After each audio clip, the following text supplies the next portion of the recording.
How's that? Yeah? Okay. Excellent.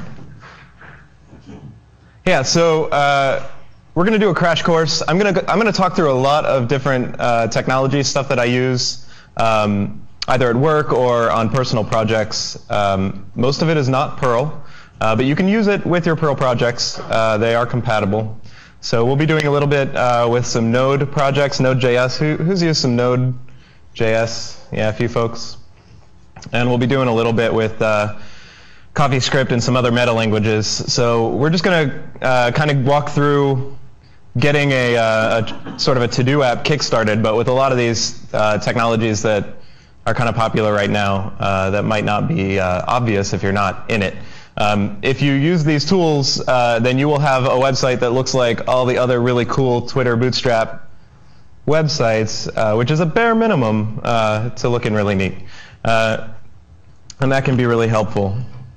So as I said, it's definitely a crash course. We're going to leave some things out. We're going to gloss over a few things. I will put these slides up, and you'll see that my Twitter handle is up on the top right there. I'll be posting to there about my slides, so go ahead and follow me. It'll be there all session, because the cool kids use Twitter. So I don't know. Alrighty.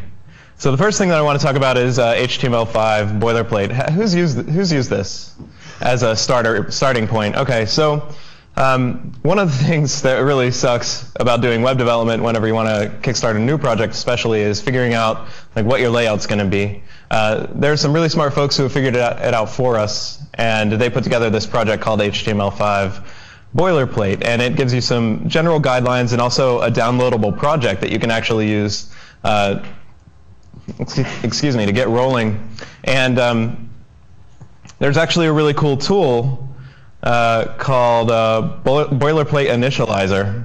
They have several different flavors. Some of them are responsive. There's one for Twitter Bootstrap. And then, of course, there's just a classic variety.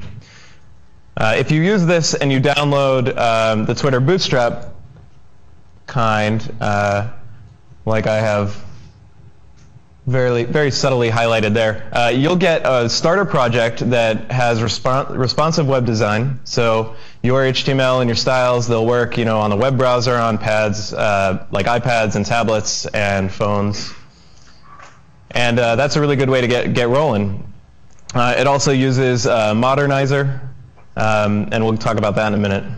But this is a really good way to get started. It even has support, as you can see down at the bottom there, for old IE8. So I guess I should actually start with how many of you are actually doing web development right now? You're building things. You have to do style sheets in JavaScript and that sort of nonsense. Yeah. Okay. And how many of you have to support IE8 and like really old versions of IE8? Yeah. We just moved from 6 to 8. Actually. From 6 to IE8, yeah. So supporting IE6 is a wonderful thing to never do. So in any case, though, Modernizr is a nice tool, and there are things called shims and polyfills, which we'll talk about in a minute as well. So if you download this, then you'll get an application structure that looks a little bit like what you see here. It's actually already set up with some basic iconography. If you're trying to do something that's going to work on an iPhone, for example, they'll give you the icons so that you can save to your desktop.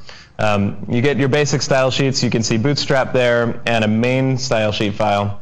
And the images that you see there, the glyph icons, those are actually sprites for icons, but we'll talk about how to not use those in a little while. Who knows what sprites are? Yeah, okay, so a little bit. So when you're doing web development and your designer comes to you and they want to add like 1 million icons and images all over your nice app, and you have to code the image files, sprites help you cut down on the size and the number of HTTP requests that your front end makes to your web servers. And the way that happens is one is sort of a build process where you take all of these images and you compile them together into one big image. And then you use style sheets to reference sections of that image whenever you want to get a particular image.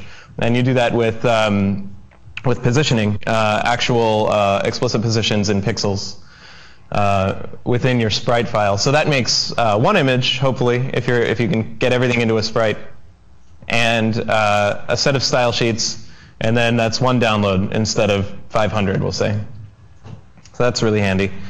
And then you can see there's some JavaScript with some vendoring, and that vendoring, in this case, when you download from HTML5 boilerplate, that will have jQuery, and it will have some Bootstrap JavaScript stuff. Who's used Bootstrap here from Twitter? It's a really nice project, you know. It does make all websites look the same, but you know, it's a good look, so I don't think it's that terrible. So let's look at what we actually get in the HTML. We can step through this a little bit. Right at the top here, you can see a bunch of if statements in HTML comments. This is specialized Internet Explorer conditional commenting that lets you specify what portions of HTML will actually be rendered and which ones will just be comments, so they'll be ignored by the rendering engine. Other web browsers, they do ignore this completely. It's only IE8, or sorry, not IE8, just IE in general. Microsoft invented it, so that's why it's that ugly. And you can see that what we're doing here is we're actually adding classes to the HTML to say, you know, this is less than IE9, less than IE8, less than IE7. You can use that both in your JavaScript to know whether or not you have certain functionality available to you in the web browser, and you can also use it in your style sheets. I've found it's most useful in your style sheets because for JavaScript and for most styles we have, again, what are called polyfills, which I'll talk about in a minute. But your website is going to look really good in WebKit browsers like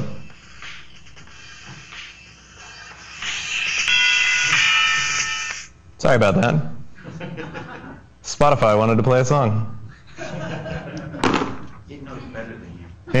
Yeah. So like the subtext of this talk was, you know, how to be a web UI developer, or you know, how to be a rock star. And that's not why I'm drinking the mimosas. That's to help from last night. But you know, I guess I wanted to play music.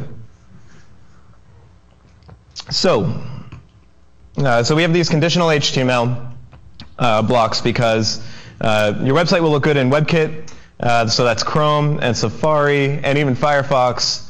Most of the time by using one kind of style, but with Internet Explorer you tend to have to finesse it a little bit, at least i.e. less than 9 or 10. Then we move on. We can see some basic style sheets here. We load Bootstrap. We do a little tweak to handle Bootstrap's top navigation bar, and we'll see that in a minute. You guys have seen websites that look like this, so you'll see exactly what I'm talking about. And then, of course, we load the responsive style sheets and then our main style sheet. And then we load this thing called Modernizr and Respond. Respond goes with Modernizr to help with legacy support. Basically, that's the concept that web developers use to describe Internet Explorer as legacy software. Did you have a question? Sorry, those comments, those are pseudocode, right? Those aren't actual... No, that is legit, straight up HTML code. Yes. Oh, HTML5? Yeah, it is. So I'll explain. That is Internet Explorer specific.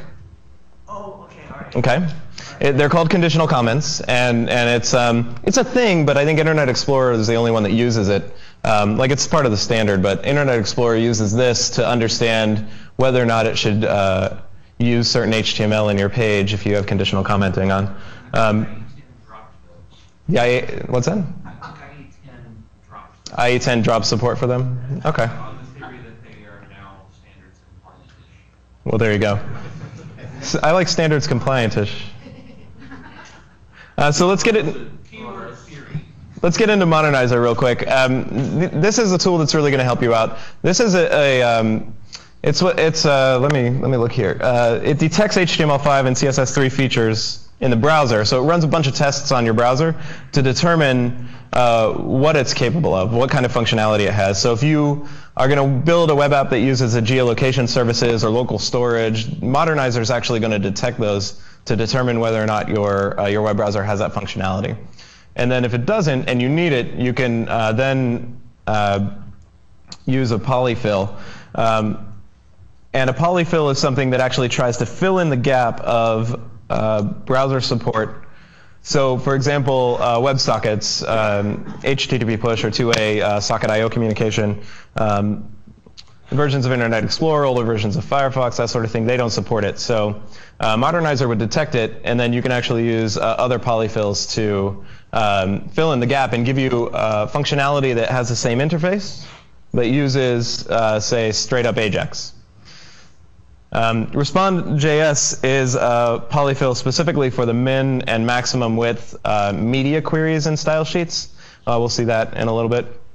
That's what lets you do responsive design, where you can specify certain styles to be applied if your viewport, if the rendering size is within a certain minimum or maximum pixel width.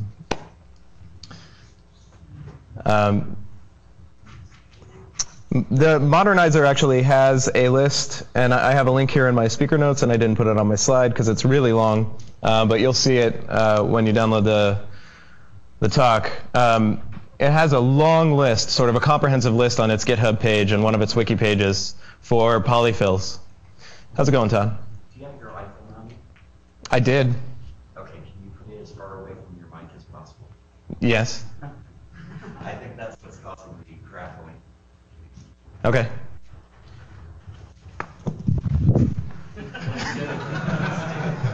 Don't let me forget that. Are we good now? Yes. Was there crackling? Yes. I didn't hear any of it. Nice. Okay. Well, I'm glad that didn't affect me. Okay. So you'll get a list of those polyfills. This is actually what happens to your HTML. We start out with something simple, like a class called Node.js, and then we move in. That's the default, by the way, to assume that there's no JavaScript available at all. And then it actually fills in everything that our browser is capable of. So I did this on Chrome on my Mac, and you know, I have Canvas support and geolocation, IndexedDB. We have hash change and history, you know, all this sort of stuff, and you can see it all in here. It's really neat to use Modernizr just to look at the differences in support for your different browsers, but it is really helpful for IE in particular. Okay.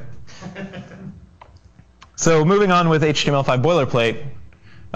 Because we chose the Bootstrap variety, it then moves on to fill out a navigation bar. In this case, this is a navigation bar that is responsive, and it's Bootstrap compatible. So you can see Bootstrap works by being unobtrusive and by inferring what type of styles it should apply to your web page based on the classes that you use. And that's really nice. It allows you to be expressive in the way that you write your HTML and your markup, without having to do anything particularly fancy or special just for Bootstrap. It kind of pays attention to what your HTML says, and then it applies styles or functionality. If you're using Bootstrap's JavaScript capability, it will apply you know, actual functionality like popovers and tooltips and modals and accordions and all kinds of cool stuff.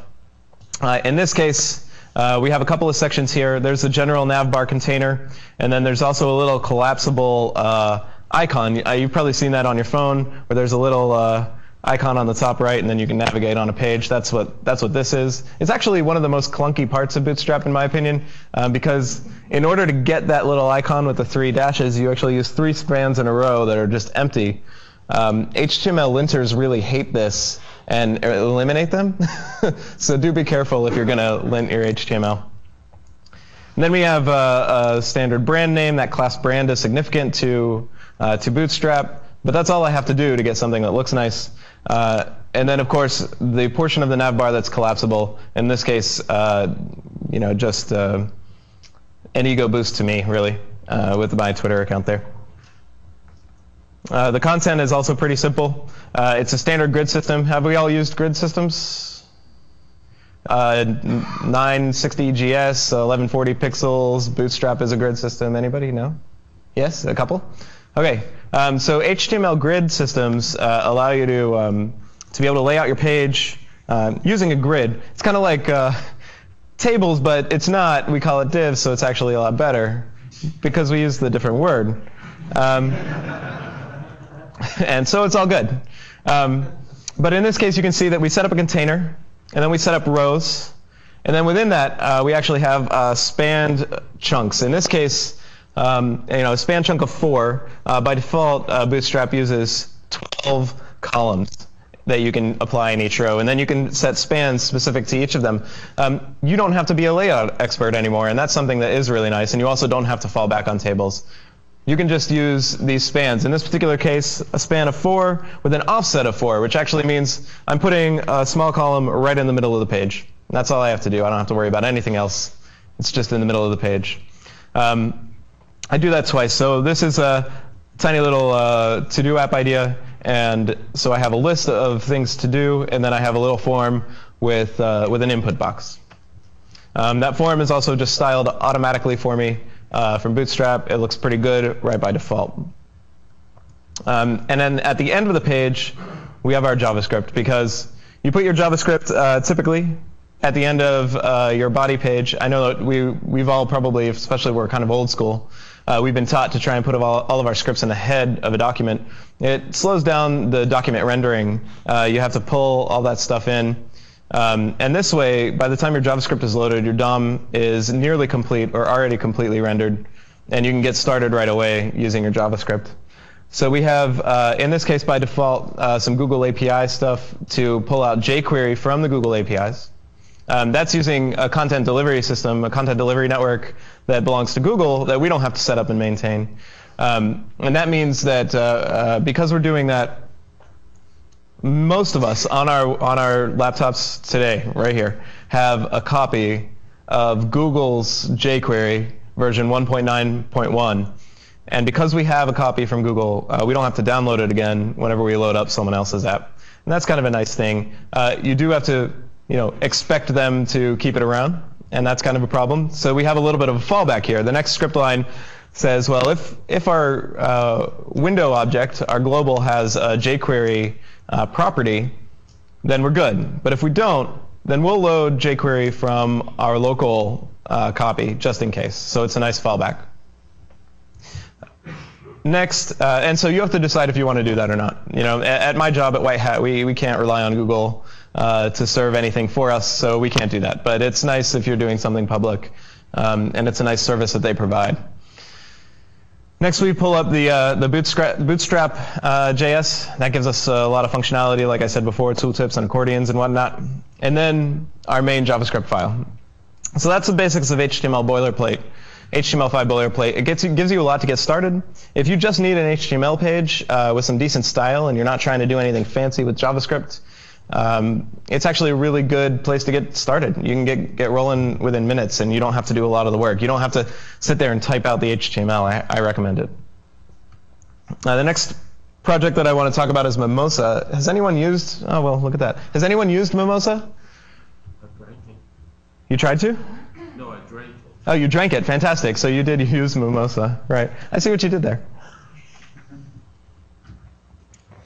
So Mimosa is actually a build and compilation tool, a tool that watches your front-end assets, HTML, style sheets, and JavaScript, and it will monitor when they change, when these things change, and they will actually build copies because one of the things that happens to developers is we write thousands of lines of JavaScript and style sheets, because that's what we do.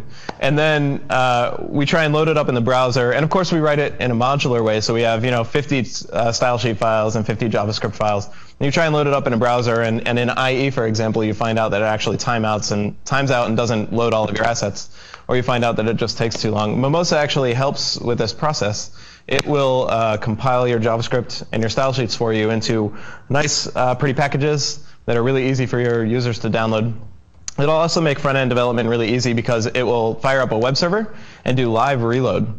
So when you change your style sheets, your page automatically updates, or when you change your JavaScript, it automatically updates. HTML, same thing. So in this case, this is where we're going to get into Node a little bit. This top line is on a Mac. If you want to install npm in order to do Node package management, you can do it using Homebrew. but you need to install Node.js and npm. And then you can install Mimosa, in this case globally, because it gives us a little command that we can run. So our app that we're messing around with today is called crit_do, for critical to do, I guess. And then when you go in there, you can just type mimosa config, and it'll spit out a default config file for you. And I've pared it down for this particular project. But this is a config where we're going to watch a source directory. We're going to compile everything into a public directory. Our JavaScript directory is called JS. We're going to exclude tests because we don't want to compile those into our public version, and some other things like hidden files.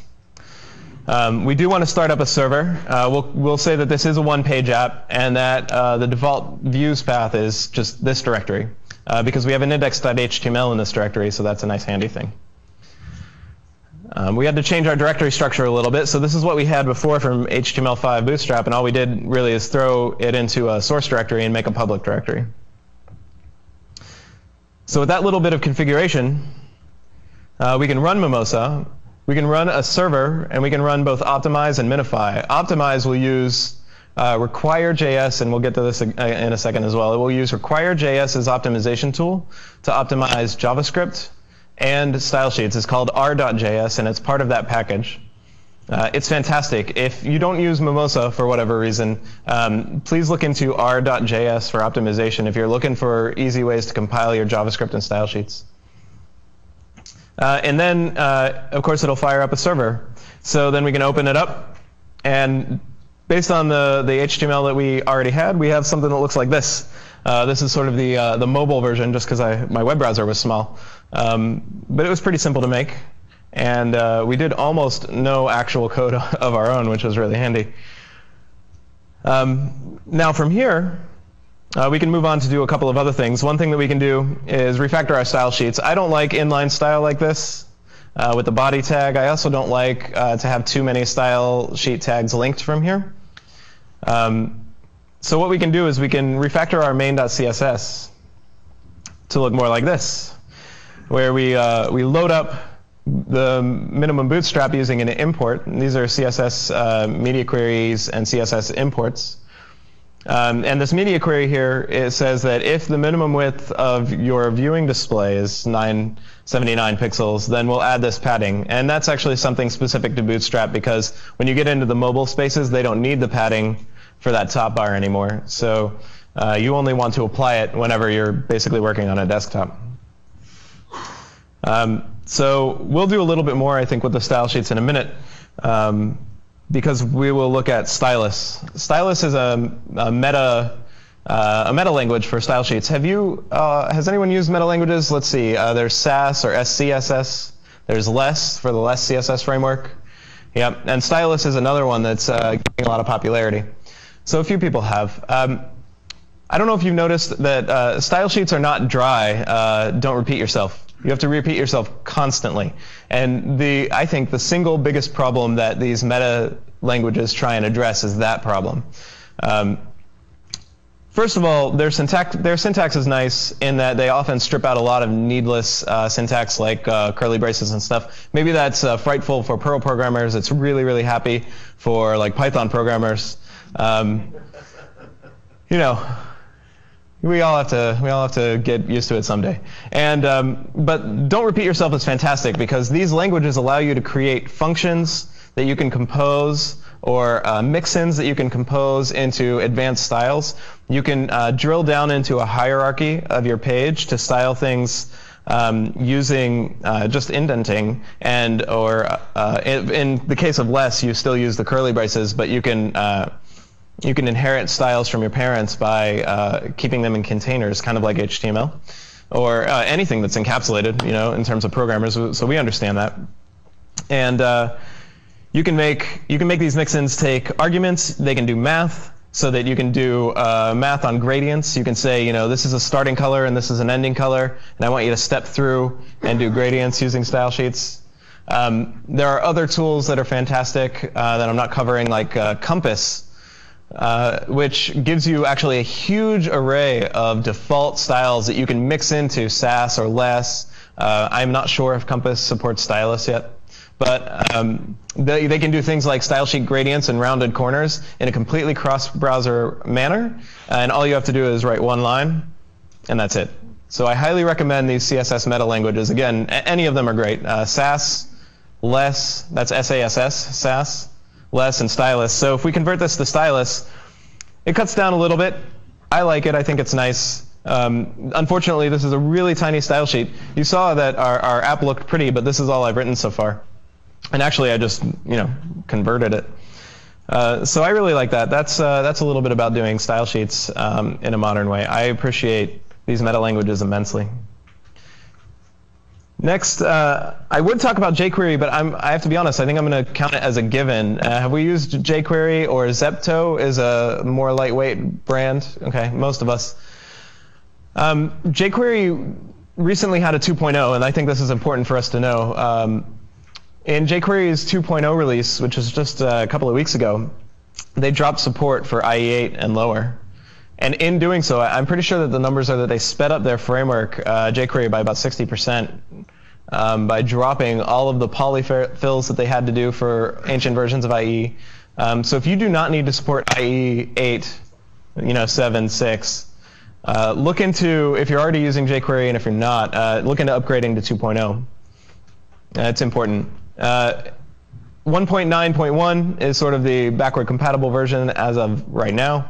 And they'll be maintaining that branch for a little while that will still support IE8. But in general, jQuery gives you AJAX right out of the gate.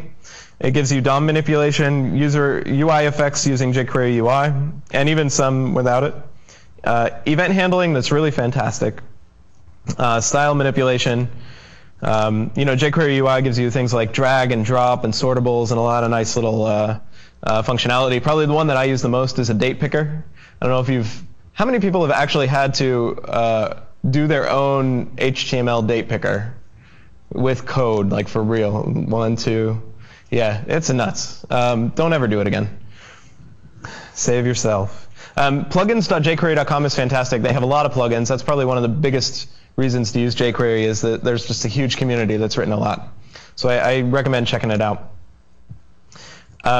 Then that gets us to our next little project. It's called Bower. How many of us have used Bower? Yeah? No? How many of us have used CPAN? Bower is kind of like that for JavaScript. It's package management, which is fantastic because, again, if you've written web UIs, how many of us have had to go, dig around for the URL to download the page, and you had to copy and paste the HTML out of your web, or the JavaScript out of your web browser and put it in some file over here? You don't have to do that anymore. Go to Bower. This second link here are Bower components. There's thousands of them, of JavaScript that has been written to support Bower. I really like it a lot. Back in ancient days, 2005, I gave a talk at YAPC about JSON, the JavaScript Archive Network. It was my go at trying to do something like CPAN for JavaScript. It was a mediocre go, honestly, but we're finally at a place. Bower is doing the right kind of job here. So let's get into that. So we'll use npm again. It is a Node JavaScript-based package. You can install it globally. It does need a little bit of configuration. So in this case, there's a Bower RC that you can drop into the root of your project. And this is some Linuxy syntax to make that happen easily, where we're going to say that we're going to put Bower under vendor, and anything that we download from there will go there. So then you can initialize it, and then install require.js. And it's really as simple as that. It throws a require.js directory with all the JavaScript and tests and everything right into your project, and so you have it there. Yes? We're executing this from our home directory? You can execute, in this case we would be executing this from the project directory. Okay, so .r goes to the project. Yeah, that's right. That's a great clarification, thank you. How many of us have used require.js to do modularized JavaScript? Just a couple? Okay, we'll get into that too. That's exactly what it does. So, as Perl developers, we write modules all the time on the back end. Well, in JavaScript land, it can be really easy to just be very sloppy and throw everything in a file. Obligatory comment about PHP developers. But we don't have to do that. So we can start refactoring our JavaScript, and that's what we're going to get into here. So this was what we had before from our HTML5 boilerplate. Mimosa is running in the background, and it's running a server, and it's paying attention to all of our JavaScript. It's compiling it down into compact forms. But if we use require, we can actually get it to compile our main JavaScript file and all of its dependencies, which can be clearly defined using require, into one file in the right order, and then be executed. It's pretty fantastic. And then you have one file that your users are downloading, and that's it. And it will compile it into, in this case, by default, main-built.js, and it'll compile that over into the public directory. You'll notice I threw 2 other script tags in here. These are for Mimosa, and they would be something that you would only use likely in development, but this actually gives us that live reload capability. One is to use socket.io, which the Mimosa server gives us for free. We don't have to do anything. And another one is to use reload client. So when you do changes to your HTML and your JavaScript, it'll reload the client. When you do changes to your style sheets, it'll actually just push those style sheets live without doing a repaint, which is pretty fantastic. So let's look at main.js, pulling in jQuery and Bootstrap by default, but using require. So require is best, I think, when you use a little bit of configuration, and its configuration syntax is pretty expansive. But in this case, you can specify a base URL of where to find your JavaScripts. You can specify some paths, because we often have vendored paths or versioned paths or both when it comes to a lot of these dependencies. So it's nice just to be able to refer to jQuery as jQuery instead of that mess that follows it. And the same thing goes for Bootstrap. The shim section is interesting. Bootstrap relies on jQuery in order to run. So that's actually what we're saying here. And this is a shorthand syntax. But we're saying that if we're going to load Bootstrap, you have to load jQuery. And so it will do that automatically. Now, if you want to use jQuery in your module, you have to say it explicitly, which is what we do below. But it will load it up directly. Force define says that when we load these libraries from the configuration system, it must call define or require or something like that in your JavaScript file. If it doesn't do that, it will assume that your JavaScript didn't load. It's sort of like not adding 1 at the end of your Perl module, or some true value, and it won't actually compile. It'll say that there was an error. And then finally, there's this require.js block where we load jQuery and Bootstrap. That's our first argument is this list, and then our function takes $ for jQuery, Bootstrap for Bootstrap, and in this case, we just have an empty onload because we're not actually doing anything. But this is the basics that you need in order to load things up using require. And we'll do a little bit more require in a minute. But I do want to talk about CoffeeScript. How many of us have used CoffeeScript? It's another meta language. Okay, we just have a couple. Have you ever looked at CoffeeScript? It gets a lot of... Okay, I'm actually surprised. It gets a lot of attention. It's another meta language that compiles down to JavaScript. Do you like writing JavaScript? I don't like writing JavaScript that much, but I love writing CoffeeScript. So if we were to convert main.js into main.coffee, it would look something like this. So we have our require.js config, and we have a hash of values. It's sort of YAML-like. If we've used YAML as a meta language. Yeah? Cool. Thanks for the hands, by the way. It helps me to know what I need to explain. So YAML is a meta language for structured content, or JSON, which I'm sure many of us have at least looked at. And then you can see the require.js call is very similar. There's something that's slightly different, which is the syntax around function, which is the parentheses that encapsulate the $ and the bootstrap are the arguments for the function, and the arrow signifies the start of a function block. And then the same thing happens with the $. If you use jQuery onload, you can just pass a function to the $ function, and it'll be called whenever the DOM is ready. Well, that's all we're doing here. There's already a talk at this conference on Backbone given by my colleague Bill Humphreys. How many attended that? Just a couple of folks?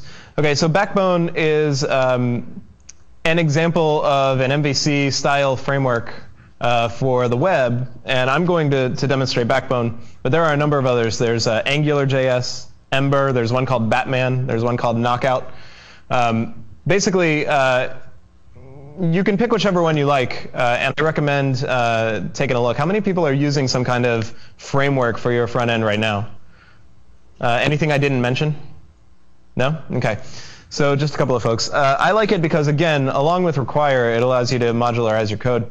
I don't have a lot of religion about which one you pick. I think that Backbone is a fine choice. It tries to stay out of your way, but one of the downsides to that is that it doesn't give you all the functionality you sometimes desire out of a web framework.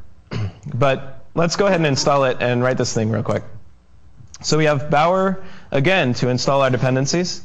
Backbone requires underscore, so we're going to install underscore, Backbone, and Backbone local storage in this case, because I don't want to create a server system, so I can actually do local storage on my within my web browser. The local store on a web browser is really interesting. There are a couple of different varieties. There's one that's a key value store, kind of like a cache, and there's actually an SQLite database that some browsers make available that you can interact with. This is going to encapsulate it, though, so I don't even have to bother with it. I'm going to write very little code to list a set of to-dos, and you'll see that. So we do want to get Backbone and Require playing nicely together. So we want to set up the paths for underscore, Backbone, and local store. And we want to set up the shim because Backbone relies on both jQuery and underscore. So again, we're setting our dependencies here. If you didn't do this and you were just doing straight up script tags in your HTML, then you would have to, list out all of these script tags for yourself and keep them in the right order, and it's a mess, so I don't recommend it. Then we can update our require.js. In this case, we'll load jQuery, we'll load Bootstrap, we'll load Backbone, and we'll load a router, a to-do router. Backbone gives you the system this concept of routing, similar to any other web framework. In this case, to-do router is going to handle itself, but we want to start the Backbone history. Because it's a one-page app, you can navigate around the app, and it'll change the URL, but you don't actually have to hit a web server. We don't actually have any navigation in this app, I'm sorry, but it is a pretty cool feature. So if we dive into the router here, and again, it's in CoffeeScript, remember that Mimosa is paying attention to this. So every time you save this file, it's compiling it to JavaScript, and then it's actually compiling all of the JavaScripts that are referenced in main.js into a built file, and then it's serving it to you, and it's doing it really quickly. On the Mac, it's using Growl, so it's actually letting you know when it works, and you can see a little notification. It's pretty rad. So in this case, we're going to make a new router by extending Backbone's basic router. And we'll set up a routing table. So we have a basic index, and then we have, in this case, I'm just choosing to set up a wildcard so that whatever URL you might go to is going to just load the index. And then we're going to create a new router object, and we're going to listen to an event. Backbone has a pretty good event system, and one of its methods for events that's mixed into almost all of Backbone's basic class types is on. So when an event fires that's called route index, then we'll make a new to-do list view, and we'll pass it the to-do collection, which will be just the list of to-dos, and that collection will be yanked out of local storage. And then we'll just render that view. And then we'll return the router. We're not doing anything with it in this case, but we can return it. Then from here, there are a couple of pieces of code we need to look at. One of them is this to-do list view, which is the views portion. So the routers, by the way, are sort of like the controllers. If you do MVC, it's like MVR, R for router. So the view portion is also pretty simple. In this case, we're going to load up Backbone because we do need it. Then we're going to extend Backbone's view. We're going to tell the view that it's going to operate on a particular element. And what it will do in this case is it'll actually sort of bind itself to the element, in this case the to-do list. And then it will listen for events, and whenever it renders content, it will render it all within that element, which keeps it encapsulated. And that's pretty nice. So you can have different views for different portions of your page, and they can all be encapsulated. They don't have to conflict with one another. So in this case, we have a to-do list. And in the render, we'll just loop over the collection. And so for each to-do, then we'll append a list item to our list of to-dos. Our to-do list element happens to be an ordered list. Yes? Why does the element in that final line get the signal but nothing else does? Oh, great question. So the question is, why is $EL $EL? Right. Mm-hmm. So this is something that I think Perl programmers get right, because I like sigils. JavaScript as a language doesn't require them at all, but and so a $sign is not particularly special in terms of the syntax of JavaScript. But something that the jQuery folks did for a while is that if you were going to use the jQuery $selector to get a set of elements, and it's always a set, right? It's either one or many, or none, but it's always a set, and assign that to a variable. An idiom or a pattern that they used for a very long time was to prefix that variable with a $, and that signified that this is a jQuery selector, and so you can do jQuery things on it. And it was really just a pattern that helped your brain. And so in this case, Backbone also builds on that. $EL is something that Backbone makes. So you can see that I set an attribute of EL for the element that I want. $EL is a property on self, or on this, for a view, and it's just the name that Backbone gave it. But that's why. That's the history behind it. So that is a jQuery selector, and then because I know that, I can run jQuery methods on it. Append is one of them. And if you go to api.jquery.com, which is a fantastic website for documentation on jQuery, you can search and take a look at all of them, including append. This string that actually has interpolation is a function of CoffeeScript. So it's another badass reason to use CoffeeScript, because if you do any JavaScript with strings, you know that you have to just concatenate the shit out of everything. It's terrible. And again, getting compiled for you in the background by Mimosa. I definitely want you to look into Mimosa. So to-do collection is also great. It sets up Backbone and local store. And then we just extend the basic collection by saying that our local storage is going to be a namespace to the name to-dos. That's actually all you have to do to have a client-side web application that stores the data in the web browser when you use Backbone. That's it. That's pretty awesome. You can do that as a caching mechanism. So if your web app has to be offline tolerant, take a look at this. It can be a nice fallback. It can actually, you can use, of course, because JavaScript is runtime interpreted, you can make that decision on the fly if you need to switch between server side and client side. And you can also sync the sets using Backbone. It's pretty great.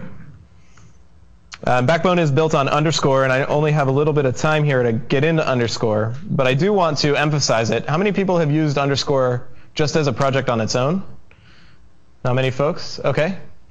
So underscore, so jQuery is a whole set of utilities around DOM manipulation and AJAX and effects, and of course Backbone is this like nice MVC framework or MVR, as I just said, that lets you structure your code. Require lets you structure your code, and in the middle is underscore. Underscore is like a functional programming utility belt for JavaScript.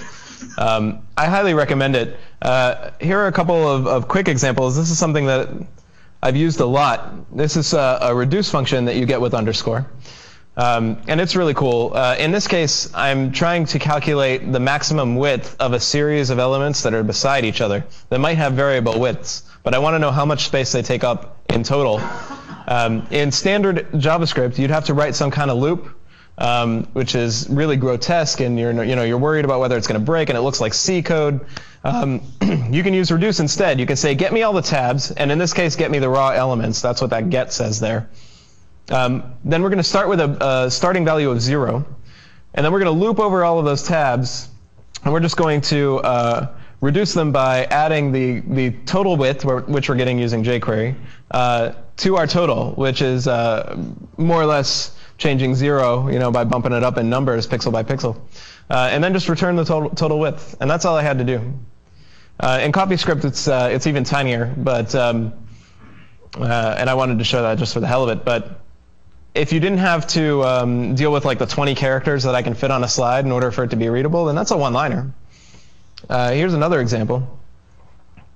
You can double your money. It has map. which is really fantastic. So given a list or a set of any kind, you can loop over it and double your money. There you go. Another thing that you get, because underscore is something that Backbone is built on. Backbone has a lot of these iterators and things like that. One of them is each, which is really fantastic. Never write a for loop in JavaScript again. You can do each on any kind of collection in Backbone, but you can also use it on standard arrays and in JavaScript.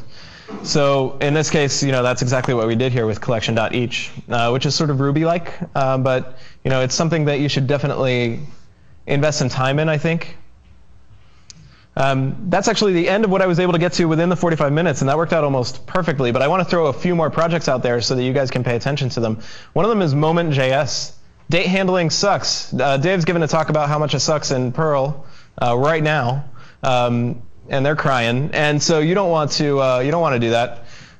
This thing will parse your dates, validate them, manipulate them. It'll format them. It's localized. You can get time ago. So you can say, given a date, that was 3 seconds ago, 3 days ago.